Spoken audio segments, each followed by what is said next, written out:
Hi, hello, hi, and welcome to all our hearts and minds. Thank you again for tuning in. We're here to discuss all things that have been on our hearts and minds, the good and the bad, the concerning and uplifting, or just straight talk. We're your hosts, Kimmy, our passionate heart. Yeah. And then there's me, Jeanette, our mind and chronic overthinker. Let's get into it. Yes. Yes, we Okay, shall. back for another episode. We've been coming to you guys back to back, starting the year strong. Right? I'd have to say. And so let's jump into our checkup and let's see how you're doing, Kim. Okay. I'm okay, 2024, so far, so good. Okay. It's been full of jokes, full of drama. Here for it. But other than that, in my life, everything is good. Everything is okay. I can't complain. I don't want to complain. I choose not to complain. So I'm all right. How about you, girl? I love it. I love to hear it. I choose not to complain. It's important to understand where we put our energy and Mm-hmm. things come up, take your energy, negative or positive. But I do agree with you there. That's a good point. Like Mm-hmm. choosing not to complain. There are literally people, not in my immediate circle, but there are literal people where it's just like I literally have to be like, I can't with you. I can't with you anymore. You Right? complain too much. You complain too motherfucking much. Ugh. Sorry. Like, drainer. Yeah, exactly. And then they may not know why, but I'm like, backing away, reverse, Right? reverse. Reverse. Retreat. Retreat. Retreat. I like that one. Retreat. Anyway, yeah. So for me, checking in with myself, Mm-hmm. I would say the word I'm feeling. Two words: relieved and Mm-hmm. grateful. Grateful. Thank God. Mm-hmm. Thanking God, because thanking God for miracles and mercies. Let me tell y'all, I don't know if I hinted it last week, but you guys, I was fighting for my life this week. These streets. And in the Jesus. context, I can't say it had to do with work, and there was like everywhere a lot of companies. Mm-hmm. I haven't disclosed, and I won't disclose where I work, but yeah, those emails, those restructuring emails went Yeah, around. and it always happens right after the new This year this because, time between first December, quarter, the new yep, year. Mm-hmm. hmm December and January, and it's I know lots of people go through that and have gone through that, and I was a part of the club this year and last year, and so everybody who's listening, who's been through that, your girl, who Right? you know what I went through this week, Yup. so Been there. Been that's there. I know how yeah it is. I know how it goes. Yep. yeah. So I'll just say right now, just grateful, and in the week it was emotionally exhausting, but Mm-hmm. for Those now type of weeks, honestly, like I'd rather run up and down all damn right. day because when you're emotionally exhausted, it's like it mm, drains you from doing anything. Like mm, you have mm. to rebuild your mind in order to just do daily tasks. Like it's just too damn much in these Yeah. streets. It's too So much. But yeah. thank the Lord Jesus. Other than that, I'm doing good. I'm doing good, Mm-hmm. and Mm-hmm. just keeping an open mind and moving forward. That's all we can do. That's it. All right. Mm-hmm. So sounds like we're doing okay. Before we jump into headlines, just again a weekly reminder to make sure you're rating our podcast, Hearts and Minds podcast on Spotify and Apple Podcasts. Give us a star. You don't have to write a comment, but you can definitely just choose a star, 5 star, of course we prefer, but whatever star you want to give. Mm-hmm. And on Spotify for podcasts and Apple Podcasts or wherever you listen to your podcast. Thanks again for That's tuning right. in. All right. Yes. So we'll move on to headlines. And so first we have some local news. We haven't done some local news in a while, and I was Yeah. trying Mm-hmm. to really wanted to make sure we got into something local. And it's so funny because this is a topic I was pondering last week, and I didn't look into it, so didn't have an update. But this week we got news in Toronto radio news. Mm-hmm. We found out that we now have a new black radio, a rebrand. I don't know, honestly, it's not a new station, but we have a black radio station that is rebranded. Let me say it's a Mm-hmm. rebranding. It's not new, Yes. Mm-hmm. but in this week it was announced that we now have a Black music morning show being Mm. hosted by Marlon Palmer, aka that dude McFly online, and Mhm. Alicia Ace West. And Mhm. they actually have a podcast that I Mhm. listen to every once in a while, and I like it because it's like a Toronto centric Mhm. podcast, and it's called Mhm. Extra Gravy. Okay. And so, yeah, they are now going to be the new host of the new Flow 98.7. And listeners here in Toronto and Canada know G 98.7, which was Right. our previous Black music station here Mhm. based in Toronto. And there's like a big history here. Mhm. There's so much history here, but I'm going to try and keep it succinct for those who need a refresher or are new to the Mhm. Toronto radio scene. And when we were younger, when we were in our Mhm. younger days, at least I would say up to elementary, high school. I can't remember. It was so long ago. I don't know the Mhm. year, but when we were kids, we had a station called Flow 93.7 in Toronto, and that station. 93.5. Mhm. Sorry, 93.5. I keep on saying the Mhm. 7. We had Flow 93.5 in Toronto, and that was the station all the young kids or young people listened to because it had a good amount of Black music. And Black That's music right. here in Toronto is not just hip hop and R&B, but it also includes dancehall, soca, and Mhm. gospel music. Like those Mhm. are, and so gospel music obviously Sunday night, and then in the Mhm. nighttime we have our Quiet Storm music, and Mhm. then in the day obviously you have all the daytime and traffic and high traffic radio shows and hosts. Mhm. Mhm. And the morning show before was, um, and that was hosted by, I remember it was Gemini. Mhm. I Yep. don't know why. Oh, what's his name? I don't know why I keep on forgetting the male. And there was like a Canadian comedian, Kenny. I think his name was Kenny, light skinned guy, but he was a Canadian Black guy. And Yep. then it was Mhm. Mhm. I really need to remember his name because it's messing me up because I'm like, Specs the boss. no, Specs was like, I think he was the noon. He was He either the was noon or the well. evening He was guy. there for a while, though. I will No, say he he was was there for on a there, but he while. wasn't the Yeah. morning. Like I'm talking No, about he the wasn't a morning part thing. of the morning show. Yeah. Mhm.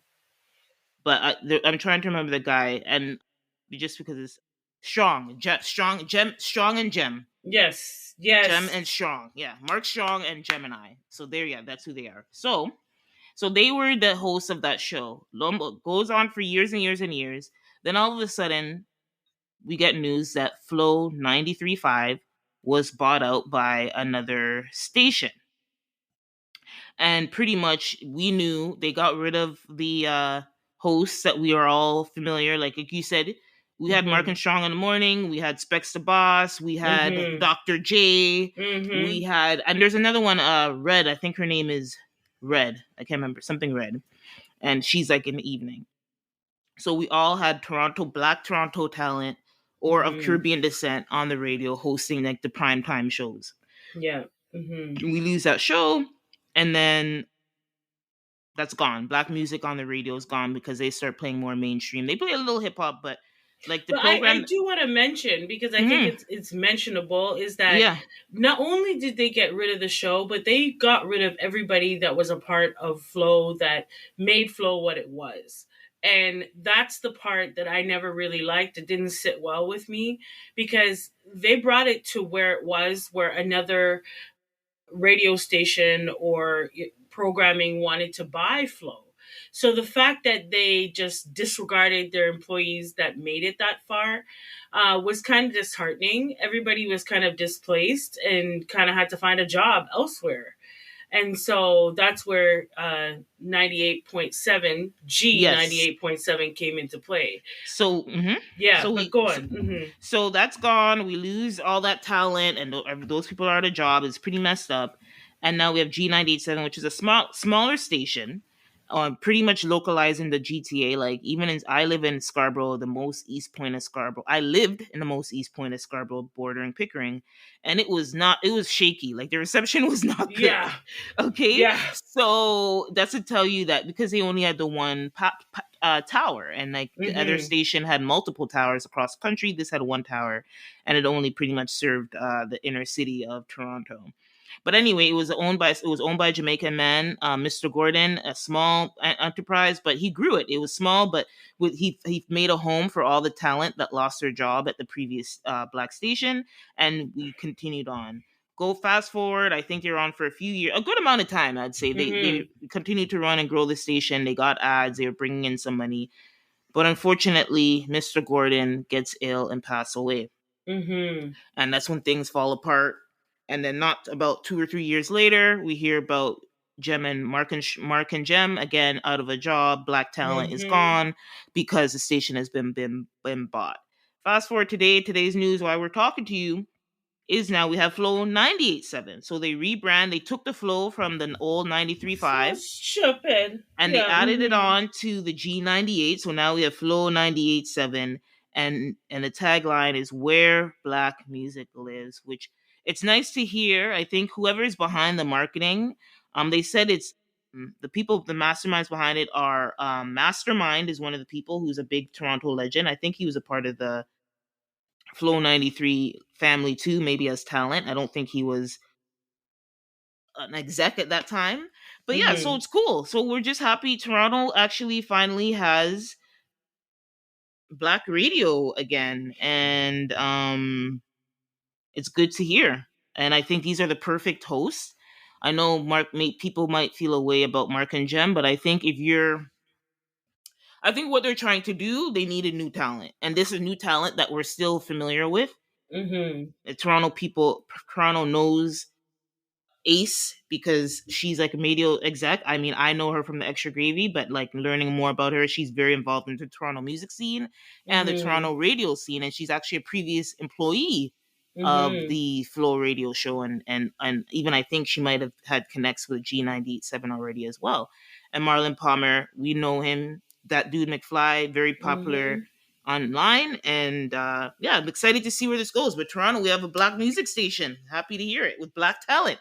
I think that's the Right? main thing because they are I am playing. happy to see where it goes. I Mhm. am truly happy to see where it goes. But I will say I'm a little salty that G has been taken off of Mm, the calling card of the radio station. G represented Mr. G, like Mr. Gordon, the one that actually started this whole thing, that gave all those people a job when they had none. So I'm a little disgruntled about that part. However, it is good to know that it's still being carried on because, Mr. Gordon had to pass on the legacy. And so it's interesting to see what the new, innovative young people are going to do with this radio station. I am really, really interested to see. And I did want to say when Flow initially started, it never had commercials. It was actually commercial free. And that was also something that interest a lot of teenage people at the time. This is before, we had the big YouTube where you can get every single video that your heart contents. So it's nice to see that they're continuing the legacy, but it's sad to see they dropped that letter G. But it is what it is. This is business. Got to keep it rolling. hmm Okay, so congrats to the team, and hopefully we'll see what happens next with them. Mhm. Next, okay, so there's a story going around right now about Doja Cat, which was weird. It was a kind of alarming because I'm like, what the fuck? This is so random. So, supposedly, they said that the headlines were saying that Doja is putting a restraining order against her brother because he knocked out her teeth. The knocked out her teeth is what's capturing the attention of the headlines, right? Why? Like However, why? reading more into it, it looks like her mother, went to the courts and requested this restraining order for herself and Doja Cat from her brother, whose name is Raman. I don't know how to say it's Raman, and that he fought her and spoke to them, verbally assaulted them, and assaulted Doja Cat. I don't know the timing of that incident, but her mother, Deborah Sawyer, went to the judge on January 12th. So I don't know if this incident is recent, or what. But yeah, which is crazy. So that pretty much his own mother is alleging that not only did her son assault her, but he assaulted Doja Cat. And it's interesting though, because the court, and maybe you know a little bit more law, which makes sense. Like, she got the restraining order for herself, the mother, Deborah, Mm-hmm. but the court did not grant a restraining order for him against Doja Cat. She needs to file Yeah, that she needs herself, to be the one which to. makes sense. Yeah, She's a girl. She's an adult. yeah. Yeah. So. It's not extended by connection. Like just because that's your mom and your mom, Mhm, she can encourage you. mhm, She could bring you down to the precinct. She can mm, sit you in front of an officer, but she can't get you to. After that, she has no say. yeah. So I understand why it wasn't granted the first time around. But what I'm really like, this is really peculiar. Like, why is he going around beating up his mother and his sister? Mental illness. I right away. I was like, if he's doing this, the thing is, but it's weird because if his mother, you would have either there'd be, I think, feel a record, like if he had like a issue, like, if he had like a history and some type of, like, say he's bipolar. Like, I'm not trying to put that on Mm-hmm. him, but obviously something has to be wrong for you to abuse your mom and your sister like that, which, Mm-hmm. based on what I'm reading. But she said in her documents, okay, I found the timing. So she said the most recent encounter with her son occurred in early January, and that he'd been physically abusive to her several times and in the past year, and threatened to kill her. And that's coming from mom. And I guess she also brought up Doja Cat, but I don't know the timing. Like, this supposed knocking of her teeth out. That's pretty crazy. Yeah. So Like, to me, what it is seems like, yeah, transpiring what is it? in the Doja house over here? So, What's what, going on in the, yeah, right? like, for real, like, knockout teeth. What kind of What's a thing? family drama? What's kind of big things and thing is going on over here? It's So, really, but really mhm. startling. However, you know what? When you mess with the devil, that's all I gotta say. Anyhow, but you know what? I hope Doja is gonna be okay and her Yeah, mother, and that we'll they can see. There's actually obviously restrain him there's and actually keep there's him obviously away. more to that. TMZ got some video of him taking a walk, and obviously he played aloof, like he didn't know what was going on. He said there was no charges. He said that he hasn't talked to his family in a long time. And I mean, that's what you should say as somebody who's trying to avoid any type of charges or whatever. Right now, it's just a restraining order. But more might come out in light of this, because people are pretty shocked to hear that news. So we'll move on.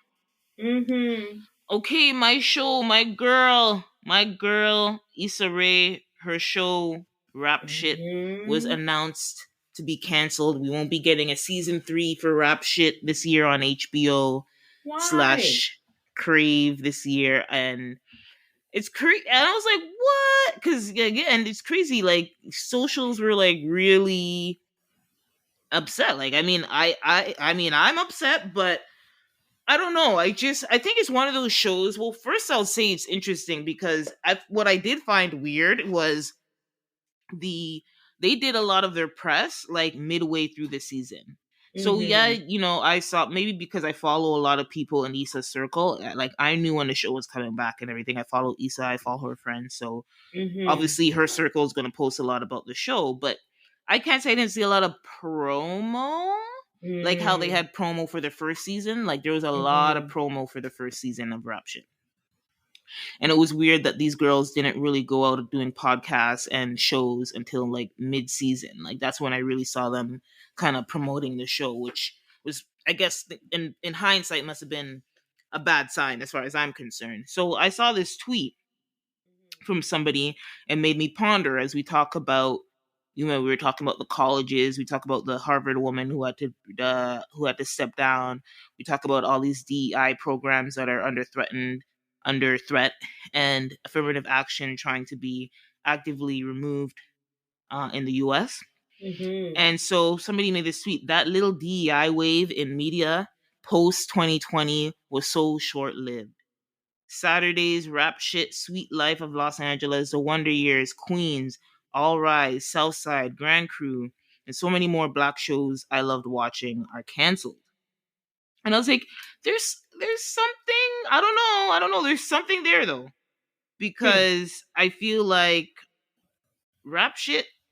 Again, I watch it, and I actually watched this season. I don't know. I really love the first season, and it's pretty much following these two girls as they do the come up in the rap game as obscure people, unknowns to like pretty much trying to claw their way up the Mhm. music totem pole and grind to get famous or whatever.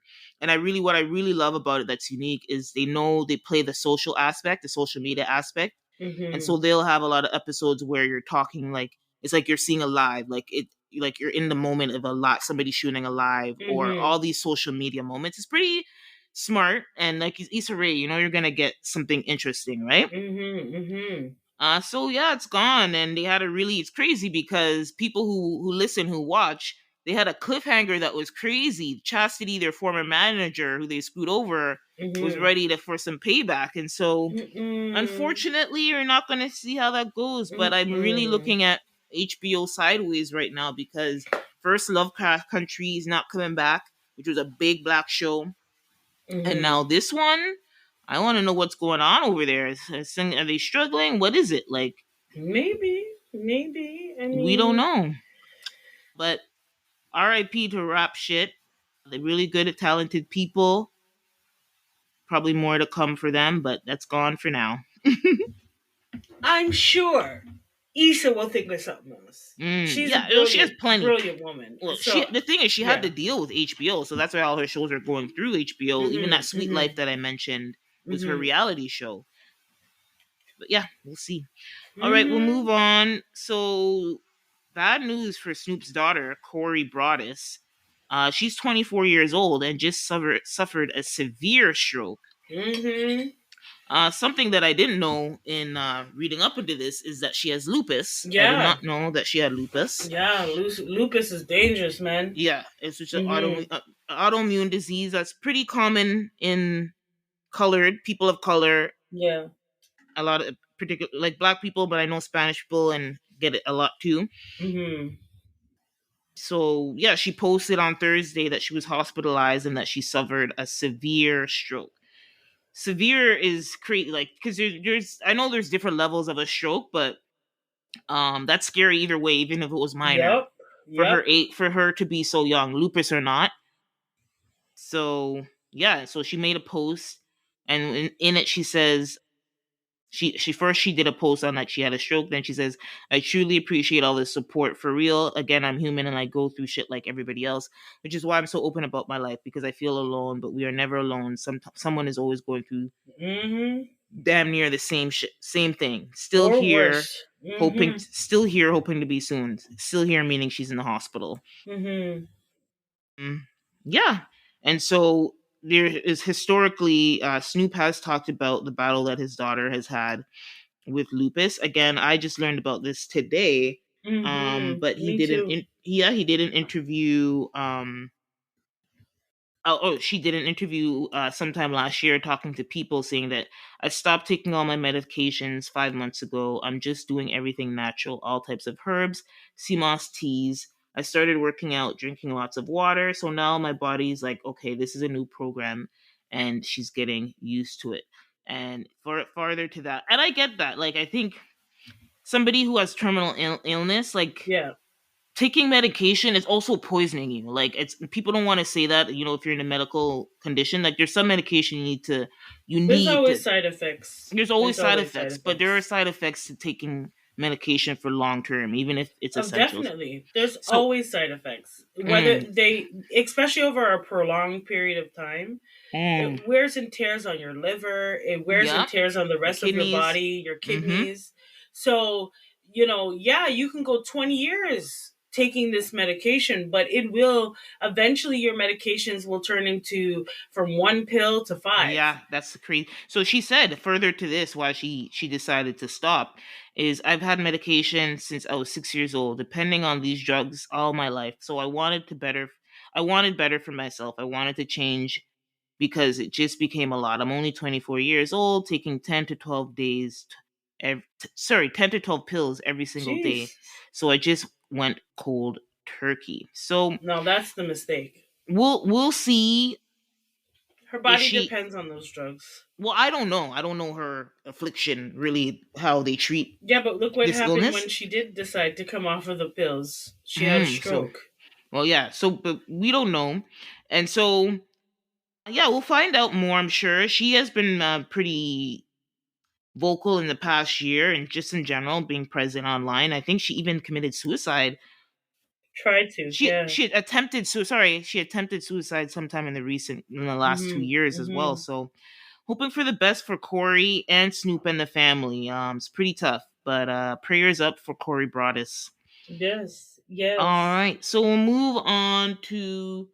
Okay, last week we had a pretty good episode. We were talking about Hollywood woes, and we anchored our we anchored our workout session on Black Hollywood, particularly with the fire that got ignited in the last month or two from Taraji P Henson, talking Mhm. about pay disparities and disparities on set in general as a working black actress in Hollywood, and a lot of people knowing that Taraji is up there in terms of talent and accomplishments were a little bit alarmed and disheartened to hear about. Mhm. And so now it was interesting to see, because we talked about it last episode, how early in the tour and the press of The Color Purple, which she stars in along with Fantasia and Danielle Brooks, she mentioned, it's been hard financially. I know there have been movies that I've had to walk away from because they're the mat they're not paying, My my value, my my worth. Yeah. value, and I almost walked away from this movie. And so a lot of people were alarmed because there are a lot of people who were just alarmed, and the story just took off. Right? So anyway, fast forward to this week. Yeah, well, she helped it along by going Yeah. on every single blasted interview that she had. She was boohooing about the disparity, in pay, and I get that. But you don't go on Oprah's best friend's show, and boohoo. What did you think the response was going to be? Furthermore, what did you want the response to be? I don't understand. I'm baffled. But go on. Hmm. Okay, so now, like you said, that has overshadowed, I feel, like a really great movie. It is a really good movie, It's but iconic. It's an the iconic press movie. has kind of overshadowed, I think. I don't think, when we were preparing for this show, I was like, how much, like, how are they doing? And right now, based on the numbers in the box office, this would be considered a financial flop, in that the movie reportedly cost 100 million to produce, and last time I checked, they made about 58 million. So in the red right now in terms of profits, right? Right? And so now I think now she's scrambling. Fast forward to this week, and Taraji P Henson recently came out and said that people would focus on the back on the film. Well, I hope they can focus back on this film, because right now, to me, it feels like what I said is becoming louder than this beautiful film. And yes, Mm, exactly, obviously. right. And So, then she continues to say, and that's not fair to me. Okay, questionable, or anybody in the film, because the film deals with women who are oppressed, who live in an oppressed system, men and women, and all the characters in that film except for the white people. So that movie is about healing. That movie is about sisterhood. And then yeah. Taraji, So, mhm. go ahead. Yes. So, in terms of my opinion on this, so when I heard her make the statement that we should focus back on the movie, I said, Heifer, please. You deliberately distracted us from the movie. So, at first, when she came out and, was saying, not being paid, they're not being treated fairly, or what they're worth or what they're valued at. I thought, okay, well, strategically, this is a good time to then make your stance so that you can show, listen, I can destroy or make or break a movie. I can. And you did. So now, miss me with it. But let's focus on the movie. Now, I don't want to take away from the fact that she has every right to express her experience, and she has every right to have her own emotions and feelings when it comes to how she's being paid. But I lack empathy for her because you did do it at a time where what did you expect to happen? What did you honestly expect? You're on a press tour about the movie and you're going against promoting the movie and focusing on the promotion of the movie and made it more about yourself. And I'm not taking that away from you. You can have that to yourself, but now don't expect people to revert and want to run to the movie theaters because you say, "Oh, well, don't pay attention to me anymore." Well, too late, my friend. It's too late for that. They're already in the hole, and this is an iconic movie. Then I started to think a little bit further as to why this movie is tanking. And I think they took a very iconic movie and turned it into a musical, which Yeah. I'm sorry, but statistically, Black people are not into, we're just not in to musicals. We're not. And maybe it was a new direction. They want to be innovative with it. That was great. However, it's not going to hit well with everybody. Yeah. And for it to be a very iconic Black movie, for you to deter that many people from watching, and then you have this publicity that's going around that is not favorable to the movie or the cast or the production or anybody else who had anything to do with this movie. So missed me with it, Taraji. And on top of that, when, like I said in our last episode, when Monique was saying this, where were you? Gabriella Union, where were you? Where were all these people? Where were they? Because I feel like if you stood in solidarity 10 years ago with Monique, maybe you would have gotten what you deserve on this movie. But you didn't. And now you're going on this publicity just roundup of anybody who will listen to you, and now you expect people to deter from that. I'm sorry, the damage has been done. Whether it was 40 mil of damage or not, it did damage. It didn't help. It didn't leave people wanting and desiring to go to this new movie of an iconic movie. And sometimes I feel like, can't we just leave the greats to be the greats? Like, if it's a great movie already, why are we trying to remake it? Is nobody in Right. Hollywood have any new ideas? There's Mm. nobody else out here that can think of something else as profound as The Color Purple, where we have to try to redo it and sauce it up in a musical. Miss me with it. I'm sorry. I have around this movie, I'll be honest with you. I'm not jumping to see it. I'm not running to no movie theater. I'm not putting up my dollars to go see it at no movie theater because it's already tainted for me. Oh, And so I really? will just wait for it to come out on some sort of streaming system. You understand? And I will watch it there. Because Mm. to be quite honest, I don't want to see it now. I don't want Mm-mm. to see it. For what? You're going to ruin what was already great. And sometimes, Hollywood, you need to take a lesson. And this is one of those lessons. Don't mess with greatness. If it ain't broke, don't fix it. Why did we have to remake this movie? And now there's this ugly stigma attached to The Color Purple. Really? Now we have the young folk who might not know about the original Color Purple or the book, okay, who are now going to hear all of this negativity around such an iconic movie. You messed it up. And Taraji, I'm sorry, you had something to do with it. So, no, I'm not going to pay attention to the damn movie. And no, I don't want to see you crying anymore. And no, you are not going to get what you want this way. And if Black women in Hollywood really want to push forward and really evolve, then you need to stand together. Stand together. Vivica Vivica, Fox. we need to stand together, okay? Yeah, yeah, that's what I think. I just Okay. had to say So that because I was like, Taraji, really?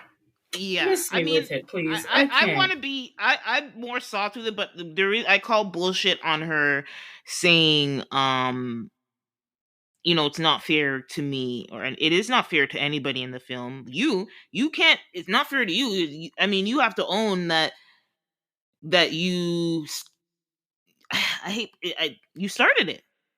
You started it, and I think that, like we said last week, it's fine to advocate for yourself, but this was not the time. I think if you guys have a movie that you want to Wrong be timing. you want a movie that you want this movie to be successful and everybody to talk about it, and now I think we're talking about the wrong things. And to your point where you talk, yeah, again, we were talking this about this. I don't think this her speaking out did like overshadow the movie, but I don't think that's the reason it wasn't success only, well, not the only reason it was successful. It would, like, if she didn't talk about it, I don't think, you know, I do think there'd still be a shortfall. And I think you brought up the other reason, in that I think people this story in particular, like, yeah, I hate remakes as well, but this story in particular, it's so outside of iconic, it is also very, and even though the ending is triumphant, it does deal with a lot of heavy and intense themes. And then you want to put that in a musical? Yeah, Really? and you put it in a musical. Like, for me personally, I seen the musical when it came to Toronto, so I was like, okay, let me see how they get capture this on film. It's just somebody who likes film and art in general. Hmm. I was very interested, and the artist and the director directed Beyonce's Black is King video series or film, and it was Hmm. gorgeous. And I knew this movie was gorgeous, and it is. So for me, I didn't have anything to lose, but I understand people who love the story, the original story, might feel the musical But if you're aspect of gonna it. keep it, if you're gonna make it a musical, keep it on Broadway, okay? Don't put Yeah, it in I hear the you. movie theater. Yeah, there you It go. doesn't translate well. It Okay. doesn't. And so, Yeah. historically, black people don't. We're not into musicals. Not to Yeah. say that we won't go, and that there aren't, a small sector of our population that is Yeah, but it's a interested. small, like you said, it's a small It's a sector. small, right? I don't mind musicals. I think anything within the arts is appealing to me. Mhm. However, that's not everybody. And I know for damn sure it ain't 100 million worth. Okay? Right? So I think the So, budget, I think they went a little ham with this budget. I was even surprised. It's like 100, you guys spent 100 million. Again, it's not a cheap looking film, but I'm just saying, budget wise, like, you guys thought you could make 200 million in the box office with this? right? It's to say, because if to be profitable, I think you want to at least double. I would hope, my assumption is you want to at least double what you make, right? What Well, you put into. I would say they could have maybe came. See, that's the thing. It's an element of surprise, right? So Mm, once people go the initial time, they're going to be surprised. Maybe word of mouth might pass around. mm, And, within the first week, you might have cleared more than 55 million. mm, However, Taraji came on everywhere she could go, okay, and boohooed about everything else. So it's just people going into it are not going into it anymore with curiosity. They're going in with skepticism and negativity because of what they're hearing before they even go to the movie theater. mm. So, and the times that we're in, people don't have it like that no more to go and spend almost upward of $100 at a movie theater. Yeah. So if you're gonna have people, those are the real true fans of the color purple. And so I know I'm a true fan, but there's too much around this. It's too tainted for me. I'll wait till it's on Prime. Like, Yeah. sorry. Well, a little birdie told me it's on the bootlegs. See? The good version is on the bootleg. So, but See? anyway, Already on the yeah. So bootlegs. Taraji, I get it. I hate that this is happening for this film. But I don't know. I don't know. Can't We talked a lot about. I don't know what to say, but I really don't know what to say. But Timing was of the essence and yeah, you were off. bad timing, and now to come 3 weeks later, 4 weeks later, a month after almost a month after the film was released, to say we're focusing on the wrong thing when you started this. It's all like, girl, I actually almost feel bad for her because I actually feel like she's probably kicking herself right now. No, somebody is kicking her. That's why she's making this type of statement. Someone's kicking her in her ass saying, shut the hell up. You need to go out there and put out a statement ASAP to boycott this nonsense with your top about and focus upon the movie. You want more money? Well, how are we supposed to give you more money now? You're messing up films for people, B. It doesn't look good. That's why you have to talk about retirement. Taraji, I'm sorry. You should have stood in solidarity with Monique almost 10 years ago. And you know what? I think if all of those women had stood together, they might have made a real difference 10 years later.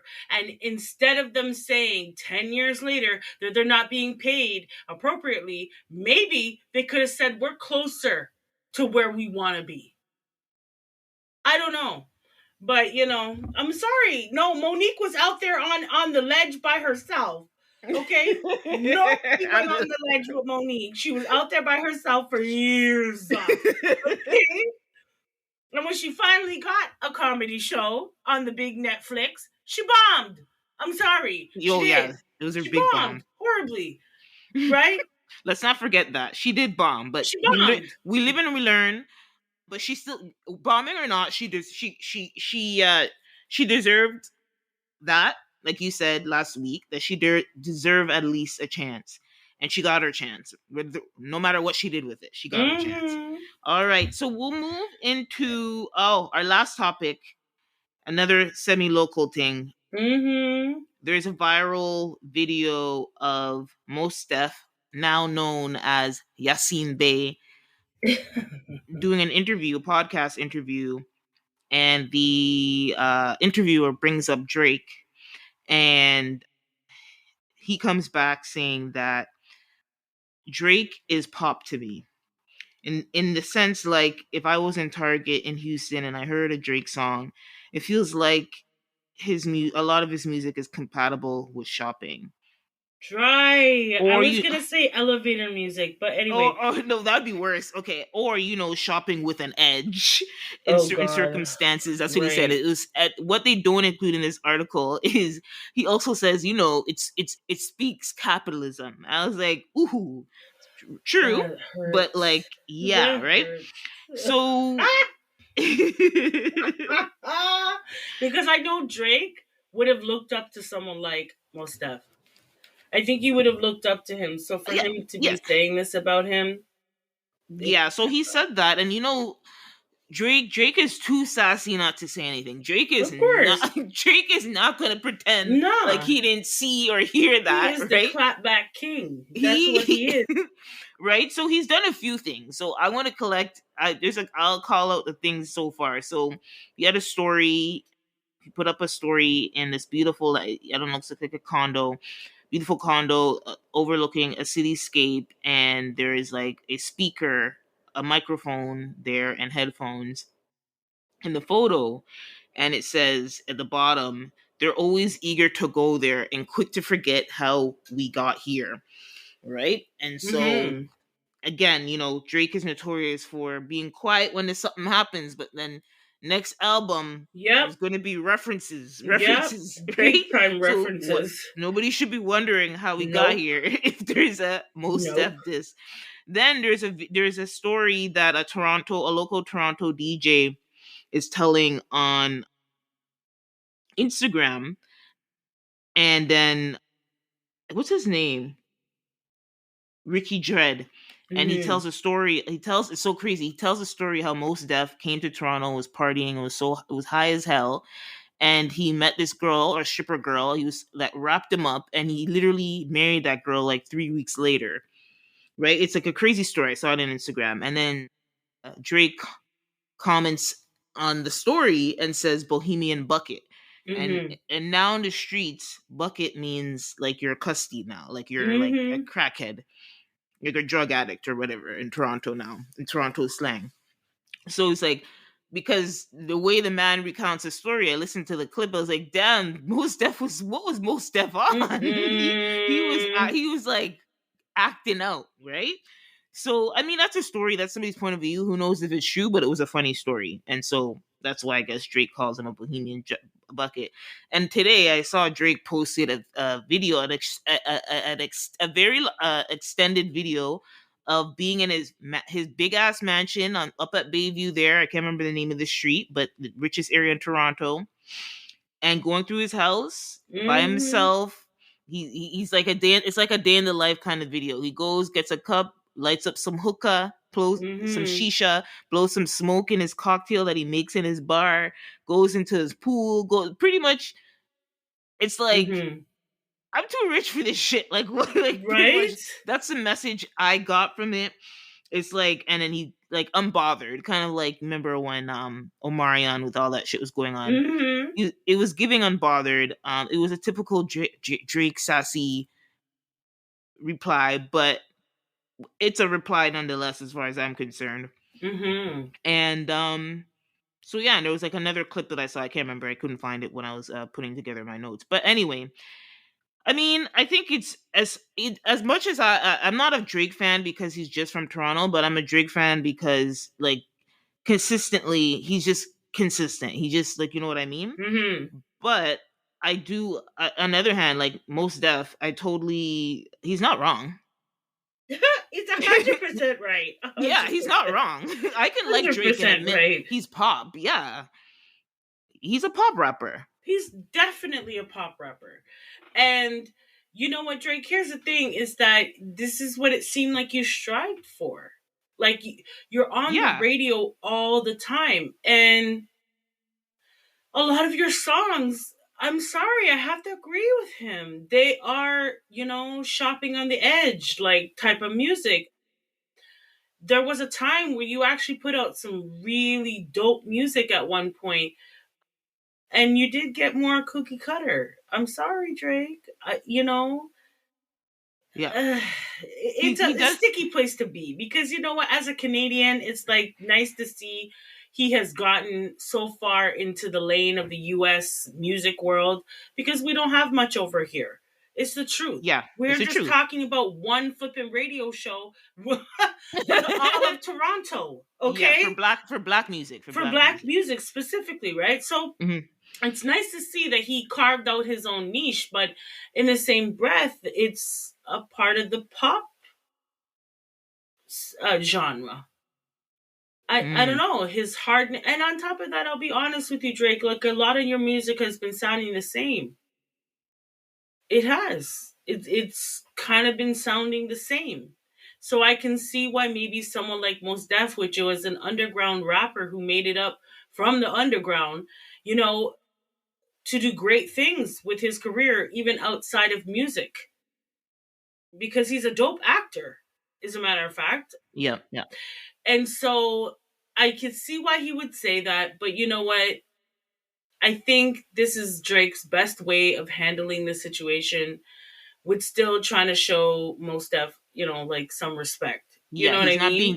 He's not being He's just like, disrespectful. I'm not even gonna deal with you. I'm not even gonna, Well, he's not disrespectful yet, and he doesn't have, and that's good. You have to know your position. He doesn't have to be disrespectful. I think everything speaks for, like, that's me. That's my style. Like certain situations when people are trying to come to you with something, and or insult you, or come, you know what I mean, come to you a Yeah, certain way. And you have to look at yourself and look at them, and just remember who you are, and right? just keep it like that. That's it. Like, you know what I mean? You don't have any Exactly. He doesn't have anything to prove to anybody anymore. To me, Right? as far as I'm concerned. Okay, so Well, that's yeah. it. Yeah. Well, S- Drake is gonna be all right, and so will Most Def. But exactly. don't let Drake come for you because he doesn't stop. Like he doesn't stop until he sees blood. Like he's not stopping for nobody. But you know what? We're gonna move on So from we'll move Drake. on. Yeah, we'll move on from the headline. So that was a good. We got a lot of interesting stories. So now we're gonna move into. The workout. Yes, I forgot. Yes, we were. Yeah, we're gonna do. Okay, yeah. Sorry. Go ahead. Go ahead. No, Go that's ahead. okay. Yeah, so we're gonna move on into the workout, and so this is where we take the time to exercise our heart and mental fitness. We're doing a deep dive discussion this week about a particular person, and if Y'all don't know. Her name is Gypsy Rose. Yes, Miss Gypsy. There's a whole lot of controversy around this woman. A brief background of Gypsy Rose if you don't know who she is. So she was the daughter of Dee Dee Blanchard, Mm-hmm. and which was Gypsy's mother. And unfortunately, Dee Dee lost her damn mind. Okay. And she suffered from what they call much house syndrome by proxy, which basically it's like you create illnesses for the people in your life so that they can depend on you and need you and you can manipulate them. So this young girl went through it. In the beginning parts of her life, she went through it. Her mother did all sorts of really horrific things and used the medical industry to really do some horrible stuff to this young lady. Yeah. And unfortunately, she went cuckoo for Cocoa Puffs, okay? And she found herself a man, and that man and her decided to kill her mother. Yeah. And so she was definitely found guilty. She did do some time. She did about 10 years. She was released in This the year. 28th of December, Mm-hmm. 2023. Mm-hmm. And ever since then, there has been big controversies. Some are on her side and support her, and some have a lot of backlash against her being out. Now, in the process of her being out, my girl got married. Yep. Okay, my girl is married now. Her and her husband. I can't remember his name for some reason. I think it's Ben something or another. Mm-hmm. But anyhow, so a lot of people have a lot of things to say about Gypsy. They don't think that she should be out because she did kill her mother and that she is a master manipulator. Her mother passed it on, I guess, on how to manipulate people. Mm. And they don't believe that she should be on social media, that she should be living her best life out here in these streets with her husband as a newlywed. You know what? I don't know. I don't know. There's a lot behind this, and I've thought about it long and hard. And oh, the guy's name that she's married to, her husband is Ryan Scott Anderson. Okay. Yeah. Yes, and so, right. They got married, I think it was 2022 Yeah, when she was still in when prison. she Yep. was still in prison. Yeah. And so, this young lady has gone through it. She's always wanted to have a life, a husband, children, relationships, friends. She was deprived of all of that, and now she's out. So I've been thinking about this, right? And when a monster creates a monster, is it that monster's fault? Mm. Mm. I really There. have to, that's how I dissected it. Mm. So her mother was a monster, Yep. and she created a monster. Is it Gypsy, who is now she has surpassed her sensei. She has surpassed the master. And she has become the master monster. Can we blame her? So I love that line of questioning, but I feel there's a transition. I think, like you say, every villain has their origin story, right? We've heard Right. that when we watch a movie, any good villain, Definitely. at least Yeah. if it's a good villain that they create in a story, there has to be there is an origin story. And so this her origin story is her mother, and she was terrorized by her mother and abused and like mutilated, literally mutilated by her mother. Excuse me. And I Bound to do a chair, knowing all she could all walk. all of that. So her mother, I do agree with you, but I guess the question to follow up, I don't want to answer your question with the question, but it's like, when does that responsibility take over? And here's why I think, because in this story, it's easy to be sympathetic to this young woman, right? But if we think about even child molesters, like Right. say we could go to R. Kelly, like Mm-hmm. R. Kelly was like was abused multiple times as a young man. Mm-hmm. and he grew up to exhibit that behavior, which is pretty typical with a lot of child abusers. Mm-hmm. And so then it's like, when does the responsibility become the victim? So you say a monster created a monster. Yes, the monster created a monster, right? And do we blame that monster that was created? There has When's that transition? When do we do they is it when they realize? It's like, that's the question I have for my, like, thinking, assessing, because Mm-hmm. they have to take responsibility for themselves as well. Is it when they first realize, and the discuss the then that they have inherited something from their abuser, that they should try to seek help? That's kind of more like, But I'm like, and then mhm, right, I hear where you're going with that. And mhm, now I have to ask the question: if you cage an animal, mhm. right, and the animal bites you to break loose, right? Whose fault is that?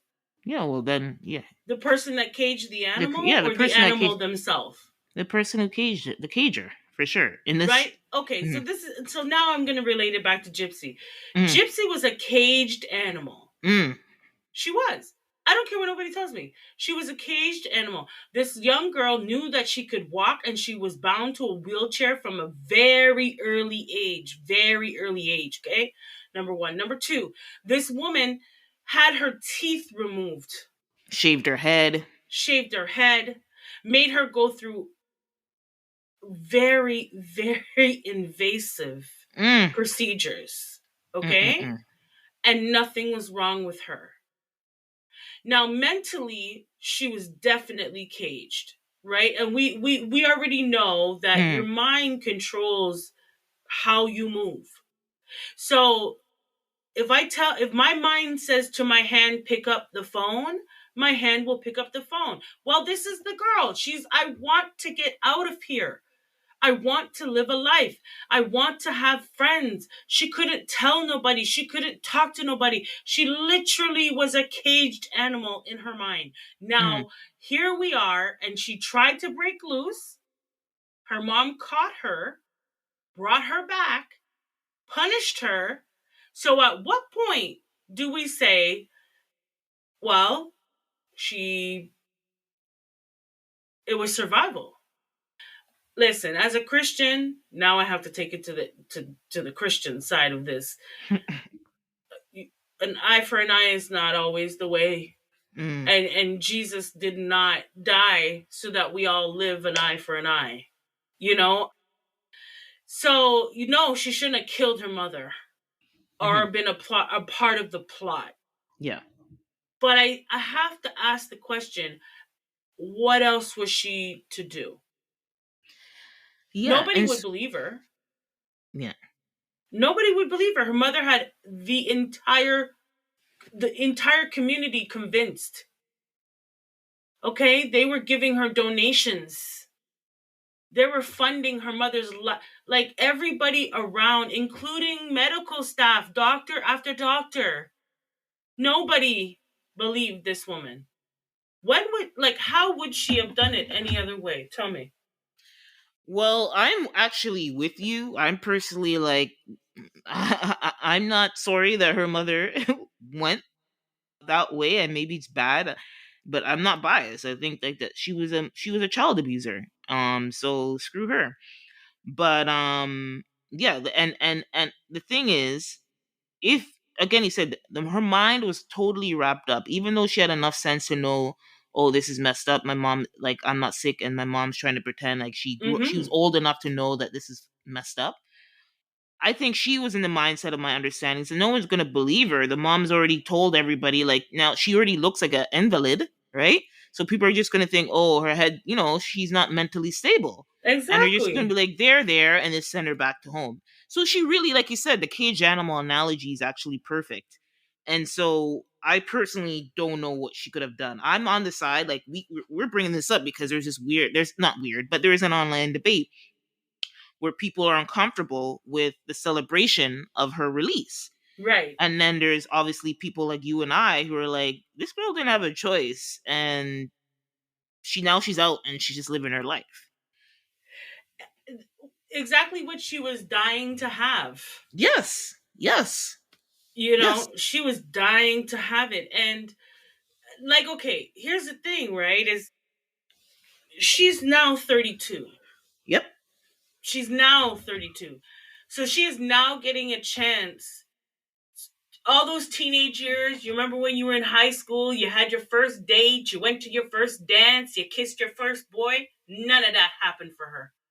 None of that. Okay? Right. She wasn't even able to go to school or attend some sort of educational, nothing. So she is now starting her life. Now, do I agree that we should be in celebration? I don't know if Mm. it's a No, the celebrate. celebration. We I don't shouldn't celebrate, but there is know, some. Yeah. because there is a lot of death that came around this, right? And Hmm. and a lot of horrific things. So I don't celebrate, but I'm not going to judge her. I'm not going to judge her because I don't know what I would have done. Yeah, but And so all those people, all those naysayers out there, it's nice yeah. and fine and dandy for you to be a naysayer behind your computer screen, but let you have your teeth being taken out of your face and tell me how you feel. So here's I love here's another point of view, and here's a point of view that these as she calls it, her haters, Gypsy Rose. One thing I have to say is Gypsy Rose was made for this Right? internet life. This that's all I got to say. But I'm not even going to focus on that. So there are people, Natalie Nunn is even another one of those people, is that, oh, why are we glorifying this girl? And a TikToker actually came out and did this analysis on her. Like he said, the monster created a monster. And I do, there's one thing I agree with. And again, I don't blame her, but because everybody should know what they're dealing with in this situation, is pretty much calling her a master manipulator. Obviously, if she was able to convince a man to Thank kill, you. Who she to never met literally before. Mm-hmm. literally kill her mother, whether she slept with him or not, which I believe she did. They had something going on, right? They had a little something, Yeah. but she still managed to get him to kill her mother, and he must have been a little, from what I hear. I didn't watch the show. There's a show, a documentary. There's a lot. Another thing that's contributing to her fame, quote unquote Mm-hmm. fame and popularity, that people are not comfortable with or hating on, is there is literally like 4 or 5 TV shows and combined documentaries about this Right? girl. It's such a crazy story. She even dep on Dr. Phil. That's how we Doc- find out about her. She dep on right? Dr. Phil. She's Mm-hmm. been Dr. she's Phil went to the jail. He went to the jail for her. You understand? Okay. okay, sorry, I just knocked my mic. Yeah, so like that's how we are. That's how society is, especially in North America. Like if you have a TV show or movie, you are a celebrity, talent or no talent. So this was bound to happen. So anyway, this TikToker goes on this tirade and rant that, oh, we shouldn't be glorifying Gypsy Rose. She's a murderer. The entire world is being manipulated by her, and the world shouldn't celebrate her. But But because we celebrate army veterans, right? mm, see, so that's why I feel like the people who are like on this side of the fence, I kind of don't like. Are you? That's why Gypsy Rose posted on her social media, like she put a sign like the haters, something about the haters, or block the haters or something. I'm like, yeah, girl, the haters. It's giving hate. It's Yeah, they're not gonna good. hate. Yeah, It that's what doesn't. they It's do. not. It doesn't seem. It's like they are uncomfortable with the attention that she's getting. But I think if you live, particularly in American society, you shouldn't. Hmm. Why are you surprised? Like you guys glorify Dahmer. Thank you. You He had a glorify. whole fucking. Sorry, excuse my French. Yeah. He was all on the damn Netflix. How many different series of his damn killings and all of this? But you see, the difference is that was a black man, so he it's was okay. Is that he what was we're killing he saying? was he was killing black people. Yeah. He was killing black men, black homosexual men, Hmm. and he had three on Netflix. It was a three-part movie, like three-part series of a Yeah. movie. Hmm. So we glorified him, and he had no reason. He wasn't he was a monster, He was a and monster. somebody created him, but he wasn't a dog in a cage. Okay, so I'm just saying, I find it funny, like when people decide to have this. morality about them. Like, Right? because, you know, army veterans, like I'm saying, soldiers, they go to war, they go over to other people's countries and they bomb it up. They kill innocent bystanders. Mm-hmm. Okay. And sometimes those same soldiers don't even know what war they're fighting. Mm. And yet we glorify them. Yet we have, especially in the States, they have whole foundations for them. So I'm just saying, when we're talking about morality, like, how come it only applies to some people? You know, we're having morality for this girl who, she said, hell or high water, I'm getting out of this damn cage. Mm. It's either you or me. It's hard not to root for that. I'm sorry. I'm sorry. And I'm sorry she made it out the cage. And Mama D didn't. Okay? So I'm just saying, you know, where, like Jeffrey Dahmer, like you said, like where's the morality then? Mm. I just, so the morality police need to go on vacation when it comes to this girl, I like because that. I really don't think any one of us are in a position to judge. And not only that, but I will say this before we wrap this up, Mm-hmm. is that, okay, the States believes in rehabilitation. They send tons of people to jail, Mm-hmm. okay, with the idea that they're going to be rehabilitated once being in jail. Well, this young lady did 10 years. 8. I think it's 8. Well, she went in when she was 23 and she came out shortly before her 32nd birthday. Mm. So she did some time. Yes. So where's her rehabilitation? So where's the same empathy for her now coming back into society? So we'll let out a pedophile who's raped a ton Mm. of little girls. Mm. We'll let him come out of jail after 6 months and say that he's rehabilitated. And as long as he's on some sort of a list of pedophiles, then it's okay for him to be amongst us. But yet, this girl fought her way out of the damn cage. Okay, Mama D, sorry, you underneath the grave. You underneath the grave in this situation, because she made sure, she said, "Nah, I'm going to live." So she came out of rehabilitation. So why doesn't she get the same leeway granted to her as the pedophile after 6 months? So this is the morality thing, right? It's like some people, their morality stops and ends whenever I guess they want it to, but and everybody's morality is different, I guess, depending on how you're raised, where you're from, and all of this stuff. But I don't think that we should be downing on this girl. I don't think we should be judging her. Let her live her best life. Mm. Okay? Let her live her best life with all that has happened to her and all of the drugs that she has probably taken in her lifetime. Who knows how long she'll live? So let her be.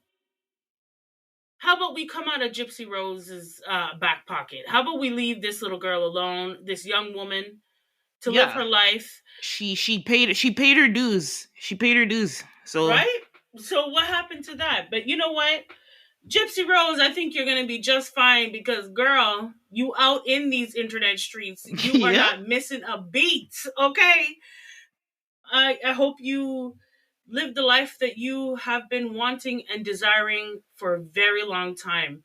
And with that being said, we do hope that your hearts and minds were activated on this week's show. So whether you lead with your heart or your mind, please stay passionate and thoughtful. We'll holla real soon. Bye. Bye.